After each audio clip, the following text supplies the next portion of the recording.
for several reasons. One, this will be our very first female presenter. Hey, come on. It is about time, right? We had a lot of stuffy collars and stuff. These guys. But no, we're very, very excited to have with us someone who does fantastic work and is continuing the legacy of someone very, very important in the life of the church and the life of the city. Many of us will often say, mi abuela una santa. Ay, mi abuelita una santita. Right? My grandmother's a saint. Well, we can be hopeful, but tonight's presenter, that can very well be a reality, and the process has already begun. And so, without further ado, I would very much like to introduce to all of you Miss Martha Hennessy, the granddaughter of Servant of God Dorothy Day. I want to thank Richard, I want to thank Felix for making this connection happen, and thank you all for coming out. Holler if you can't hear me, I'm kind of soft-spoken. I just want to point out, over here on the bar we have lots of copies of the Catholic Worker newspaper. It's been in publication since 1933. It's still a penny a copy. And we also have bibliographies of the books that Dorothy wrote herself and the books that were written about her. We also have a copy of the aims and means of the Catholic Worker movement, just to give you a focus of what the worker was all about. So please help yourselves to any of it. We'll give you a flavor of what the different articles are, the different topics that we try to address. We also have a copy of the 80th anniversary issue of the paper, and we reprinted some of the articles that were done over the decades, the 1930s through the 1980s. So you might want to take a look at that. We're going to start with a prayer, as all good endeavors need to be started with. And what caught my eye today was the first reading of the letter of St. James. And I just want to open with that. And then also reflect on it, some of the discussion that Pope Francis presented today from Casa San Marta. He usually gives a daily update. And I think these two things very much embody what Dorothy was concerned about and what she was trying to address with the Catholic Worker. And that would be our launching point. And then I'll try and look at her faith life, and then look at what we would call, the title of this talk is Dorothy Day, A Woman of Faith Occurs for Today. So I do want to look at her faith life, and then talk a little bit about courage that she really relied on to carry on this work with the Catholic movement. And I picked out certain topics that I think do a great job of reflecting the issues that she got involved with in her times. So a reading from the letter of St. James. Beloved, where do the wars and where do the conflicts among you come from? Is it not from your passions that make war within your members? You covet but do not possess. You kill and envy but you cannot obtain. You fight and wage war. You do not possess because you do not ask. You ask but do not receive because you ask wrongly, to spend it on your passions. Adulterers, do you not know that to be a lover of the world means enmity with God?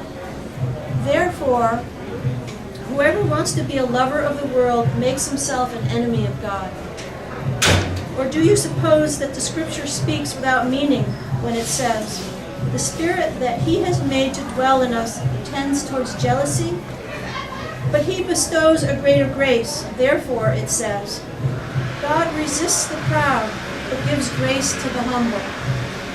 So submit yourselves to God. Resist the devil, and he will flee from you. Draw near to God, and He will draw near to you. Cleanse your hands, you sinners, and purify your hearts, you of two minds. Begin to lament, to mourn, to weep. Let your laughter be turned into mourning and your joy into dejection. Humble yourselves before the Lord, and he will exalt you. The word of the Lord. So today we hear from Pope Benedict. The Spirit. Sorry, Francis. I'm behind on the times. Yes, Pope Francis. We're feeling very hopeful about Pope Francis. This is titled "The Spirit of War Draws Us Away from God," and I'm just going to take a few highlights from what he said. War is a scandal to be mourned every day. Today, millions kill their own brothers, and we're used to it. We accept it as normal. Think of the children starving in refugee camps. These are the fruits of war. And I do want to speak to that, what I saw in Kabul, refugee camps. And then think of the great dining rooms of the parties held by those who control the arms industry, who produce weapons. But the spirit of war, which draws us away from God, doesn't just reside in distant parts of the world. The spirit of war comes from our very hearts, our own hearts. This is what Christians should do today in the face of war. We should weep, we should mourn. And what brings to my mind the Beatitudes, blessed are those who mourn, for they shall be comforted. But we need to do more than mourn. We need to rise up and take action. And this is what Dorothy did. She took action. I'm just going to give you a very brief overview of the Catholic worker movement because you can learn about it in a lot of these readings.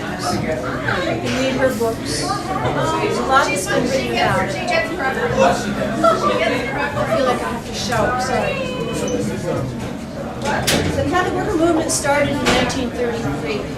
And this was certainly born of a time of crisis. We had a terrible depression, the Great Depression going on, we had the Dust Bowl, ecological disaster happening, massive unemployment, massive displacement, internal migration on a scale that was never seen before in the United States. So the Catholic worker came out of great need and great necessity.